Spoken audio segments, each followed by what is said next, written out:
ons word stil voor U. Wanneer U vir ons vra om U lief te hê, dan beteken dit ook dat ons daardie liefde moet uitleef, dat ons mekaar moet lief hê. En om mekaar lief te hê, Here, beteken ook om vir mekaar te bid, al is dit met gebrekkige woorde, met twyfelharte soms, met ongelowige tonge. U het nie hierdie pa weggestoot, toe hy in desperaatheid gesê het, as U dalk iewers 'n bietjie krag het nie. Daardie geloof, hoe gebrekkig ook al, was voldoende. Sien my hart vandag, Here. Hoor die woorde wat ek gebruik. Weet ook, Here, ek wil eerlik en opreg en nugter met U wees.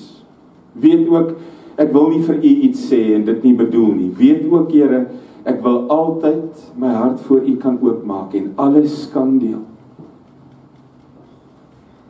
Selfs al kom ek by 'n punt wat ek sê, help my in my ongeloof.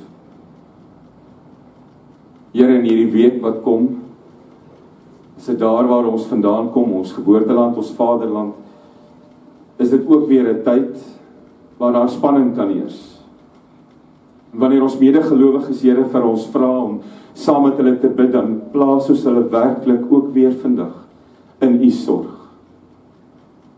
Partykeer, Here, as ons dit doen, dan praat ons maar met twyfelharte en ons praat met beperkte tonge en ons praat met gedagtes wat sê, die kanse is daar vir bloedvergieting, vir pyn, vir haat, vir seer.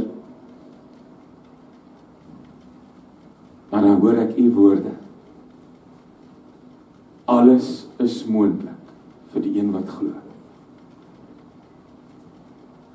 Help my deur die Heilige Gees om dit weer te glo.